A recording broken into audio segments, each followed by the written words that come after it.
Mark Twain defined the Gilded Age as the time in American history when the external glitter of wealth conceals the corrupt political core that reflects the growing gap between the very rich and the very poor.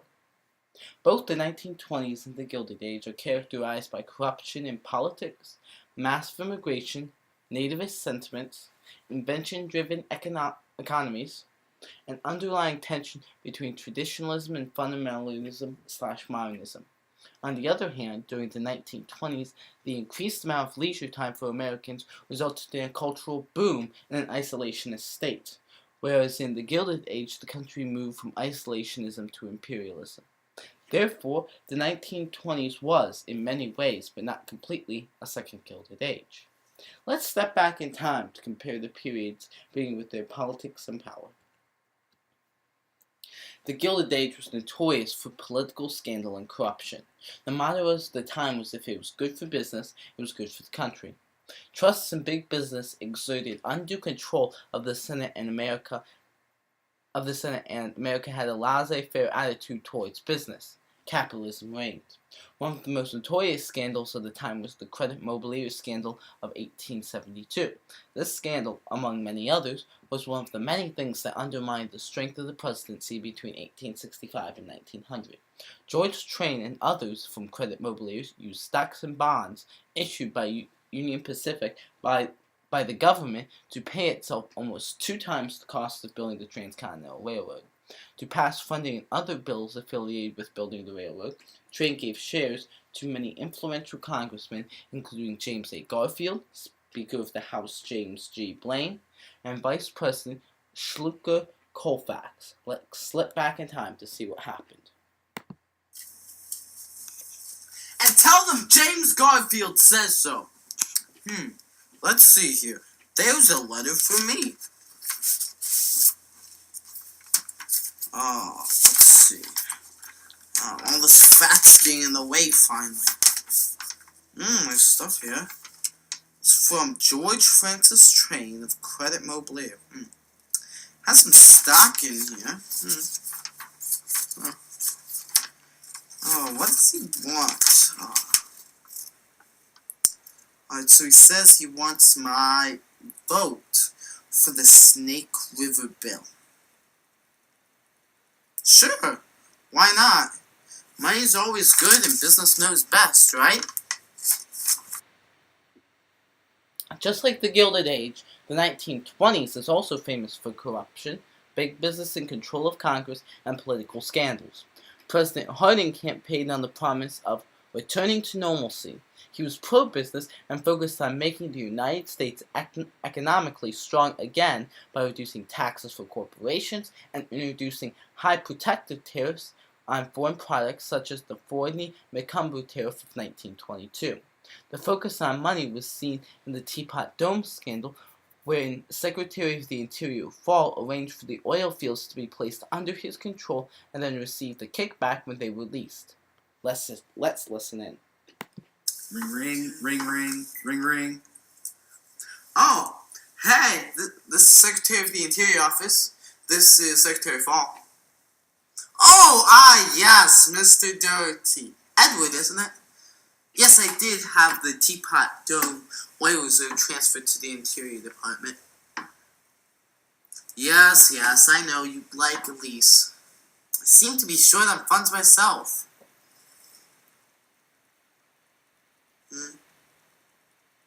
$100,000 loan? Interest free? Yeah, that sounds like it'll do nicely. Thanks, my man. I'll send you the lease tomorrow. Goodbye. Good business. It's great with business running things. They do so much better than government, and I get to make more money. Between Teapot Dome, President Harding's Attorney General Doty leaving office over allegations of corruption, and Charles Forbes of the Veterans Bureau resigning his position because he embezzled over $200 million from the government, it seems that the corrupt political core of the Gilded Age is mirrored in the 1920s, which supports the idea that was a second Gilded Age. Now, another area to compare is work exchange and technology. After the Civil War, innovations such as Gustavus Swift's disassembly line for meat packing in 1870, inventions in technology such as Alexander Graham Bell's telephone in 1876 drove business growth, creating new industries and services in the Gilded Age. Of course, industry in the North grew faster than in the South, which has been devastated by war. The innovation of electricity led to more machines being used to make more products, which were being bought by a middle class that was interested in having the newest gadget. One very important invention, which lit the way for even more growth, literally, was the genius of Thomas Edison. The invention of the light bulb allowed for work opportunities that created even more growth. Let's begin. Mr. Edison! Mr. Edison! Oh, jeez, God. Telegram! Mr. Edison! I'm so freaking cool. I made a light bulb that allows you to work at night, allows you to work multiple shifts, and even allows you to ride in fancy motor cars. I'm so freaking cool. Let's get to this. Oh, fantastic, my stock report.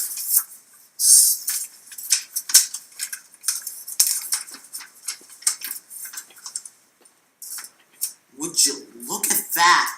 GDP went up by 7% this year. That's way more than the 1.7% it used to be. Jesus, Pete. My light bulb is making business money, and especially me. After World War I, the United States saw a similar increase in innovation and inventions. The economy grew by 42%, and the United States produced nearly half the world's output. This was partially because Europe was devastated by World War I, but this was also because of innovations and inventions that caused business to grow. This time it was Henry Ford and his assembly line that made it possible to mass produce goods and that his own employees could enjoy because of how much they were paid and how little the products cost. Let's visit Ford while he's out on a stroll. How you doing, man? Oh, can I buy this article, please? Yeah, Forbes. 5 cents? Thanks. Oh, let's see here.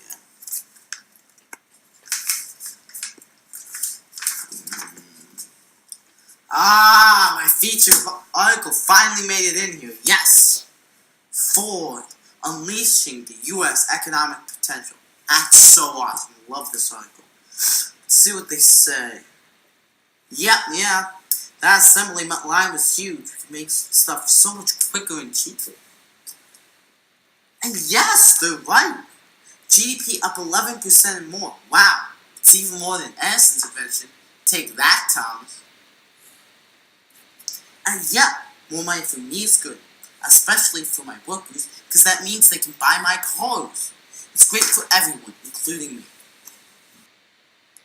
Both in the Gilded Age of the 1920s, the economy was driven by key innovations and inventions. After the light bulb was invented, GDP increases rose from 1.7% per year up to 7% per year. Similarly, after the assembly line, GDP increases rose by up to 12% per year. Unfortunately, in 1870, 45% of the nation was still living in poverty, and the top 10% held 70% of the nation's wealth. By 1920, still 30% were living in poverty, and the top 10% now held 80% of the nation's wealth. This indicates that the huge economic growth mostly benefited the wealthy in both eras. Despite Ford's practice of paying workers a better wage, the impact of welfare capitalism to raise the middle class was only beginning to take effect. During both the Gilded Age and the 1920s, people were moving. Within the U.S., from 1863 through 1960, there was almost a continuous migration of African Americans from the South to the North, looking for better jobs, better pay, and fairness. This motion, called the Great Black Migration, spiked in 1910 to 1920, when almost 10% of the black population fled from the South. In addition, between 1861 and 1929, over 30 million people immigrated to the United States in what has been called one of the greatest waves of immigration. These people were also looking for a chance to escape persecution, such as Jews who fled pogroms in Russia. Some came with the hope of making money and returning home. Others hoped for a life of freedom in the U.S. for themselves and their posterity. But immigrants were not welcomed warmly. Even though almost everyone in America had originally been from somewhere else, many immigrants were considered racially inferior by those who had been in the U.S. for a generation. This was feared that immigrants might threaten the American way of life, and they brought poverty and organized crime. To protest the growing number of immigrants invading the U.S., the Immigration Restriction League was formed in 1894. It had little effect. In the Gilded Age, 70% of the immigrants were from Western Europe, Germany, Great Britain, and Ireland. Hey man, did you hear about the Transcontinental Railroad? That was huge, right? Next! 525,998. Origin religion? Germany and Protestant. Okay. Next! 525,999. Origin religion? Ireland and Protestant. Okay, I can do that for you. Next! 526,000. Origin religion? China and Buddhist. Okay. Wow. 526,000 for the year? That's a whole lot of people, man. A whole lot of people. By the 1920s, most were from Eastern Europe, Slovenia, Bosnia, and Italy. Again, these immigrants were not welcome, and Congress enacted the Emergency Quota Act of 1921 and the Immigration Act of 1924 to attempt to restrict immigration. But they kept coming. Yeah, man, how you like some Yankees? Babe Ruth, 60 home runs. Jeez. Next. 429,998. What's your origin, man? Oh, I'm from Poland. Okay. What's your religion? Catholic and Jewish. Okay. Next. 429,999. Origin? Slovenia. Okay. What's your religion? Jewish. Got that too. Next. 430,000. Origin religion? Italy. And I'm Catholic. Got that. Thank you very much. Okay, that's 430,000. Woo! They said that Emergency Quota Act and the Immigration Act would make it easier, but they're still coming. On average, 500,000 immigrants poured into the country every year from 1861 through 1929. Most settled in tenements in large cities, working long hours for low wages, and probably wondering, where is the American dream? One of the reasons America had such a native sentiment is that it was fighting over its own identity. In both the Gilded Age and the 1920s, were times when America struggled with its identity. One example of the struggle was between people who strongly believed in traditional roles and those supporting modern views. In the Gilded Age, this battle often centered on the roles and rights of African Americans, women, and the poor.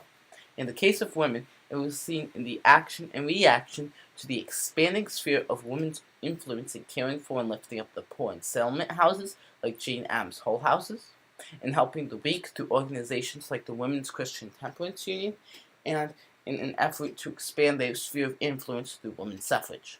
Let's visit one man confused by it all.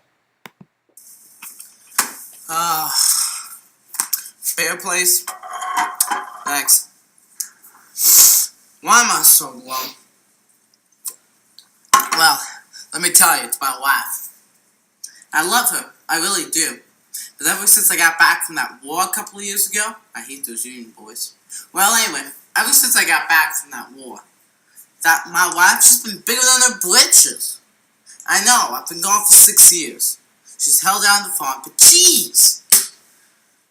Ever since she heard about that Wyoming territory giving a woman the right to vote 2 years ago, and then Susan B. Anthony getting arrested for voting last month, and now that Anthony and gals testifying before Congress. They have it testifying. Seriously? My wife thinks Miss Anthony's the best. She talks about how women are equal to men, how they should vote. She says that if blacks can vote, why can't those darn women? I mean, seriously, can you believe it? A woman being allowed to vote? Well, anyway, that's what my wife thinks. She believes in something called fundamentalism or progressivism or some such. And to top it all off, she's trying to join this women's Christian temperance union thing. I mean, seriously, she wants us to stop drinking. Well, good thing is it's 1872 and I know two things will never happen.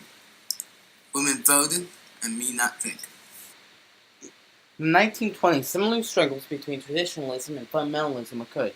One example was seen in the Scopes trial, which pitted Darwinism, fundamentalism, and the Bible, traditionalism. On one side was William Jennings Bryan, three-time presidential candidate and a literal interpreter of the Bible. He strongly believed that Darwinism was an evil lie of the atheists and agnostics of the world. On the other side, Clarence Darrow, famed Chicago trial lawyer and known atheist.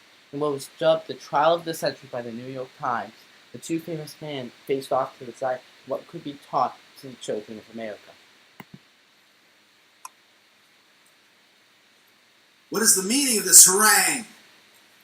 To show up fundamentalism, to prevent bigots and ignoramuses from controlling the educational system of the United States. To prevent the Word of God from the biggest atheist and agnostic in the United States. In both times, the American identity seemed in contradiction at many levels. For example, there was growing consumerism among the middle class in 1870, but 45% of the population lived in poverty. Maybe part of the struggle in both cases was because of the disorientation and disillusionment in life after war that deeply wounded families emotionally and killed some of the strongest and brightest of the generation. People react oddly when scared. These experiences shaped how America interacted and reacted with the rest of the world. In both the Gilded Age and the 1920s, America started from a culture of isolationism. However, in the Gilded Age, the country moved out of isolationism and into imperialism. Examples of this transition include the seizing of Hawaii, Puerto Rico, the Philippines, Guam, along with many military occupations. The beginning of the move out of isolationism can be seen in the fact that exports rose by over 250% from 1870 to 1900. While Grover Cleveland argued in Congress in 1887 for a meaningful reduction in tariffs.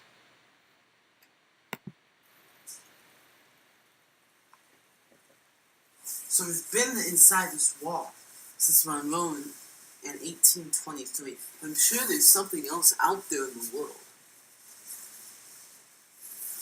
People to help, money to make,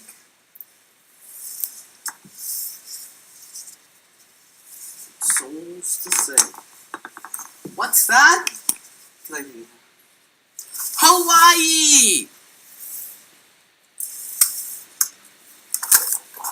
Oh, come here, my love. I want you to be ours.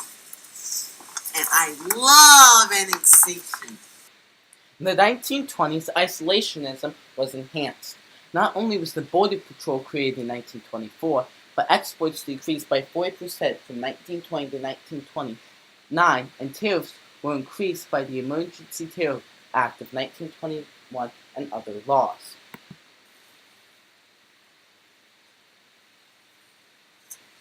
Thank goodness for them Labor Appropriations Act. With all these lousy immigrants that want to get in here,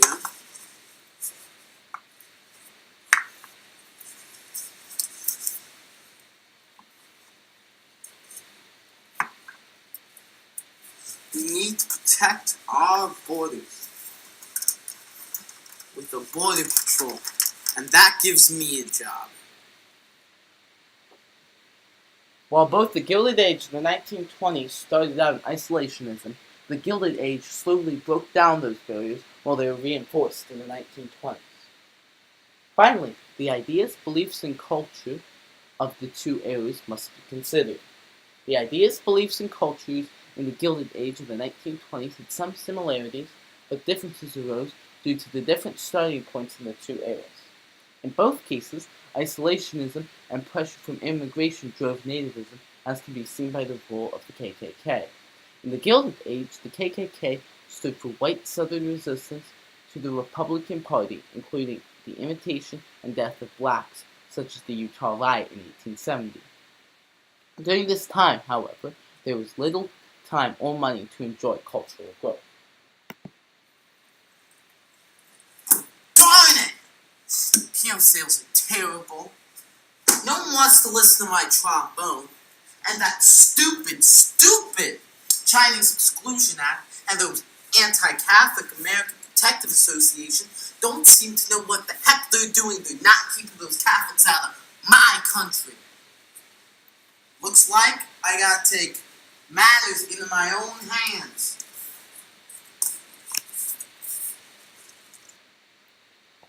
Isolationism and pressure on immigration continued to drive nativism. There was the resurgence of the KKK, the American Protective Association, the Immigration Restriction League, fighting for traditional American values. In the 1920s, the KKK and nativism continued. On the other hand, the economic and later foundation of the progressive era provided people the money and time to play and follow baseball, follow the rise of jazz, and invest in music, as shown with piano sales increasing by 250%. Oh man, piano sales are up 250%. Everyone wants to hear me play my trombone. There's only one thing in life I don't like. That's that stinking Emergency Quota Act, man. I mean, seriously? The immigrants just don't stop coming. I gotta stop this myself. I gotta take this in my own hands. I gotta go protest.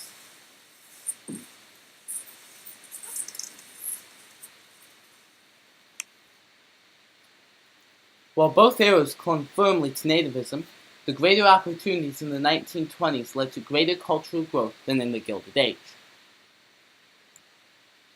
In the areas we've visited, we've seen that in many ways the Gilded Age of the 1920s was similar.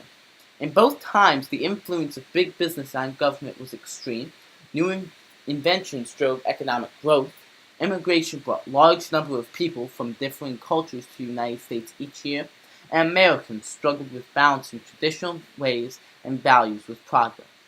In response to these pushes, both eras strongly supported nativism and isolationism. However, the follow-up in the two cases were different. In the Gilded Age, internal culture languished while government and big business imperialized, whereas in the 1920s, internal culture flourished while we strengthened our isolation from other countries.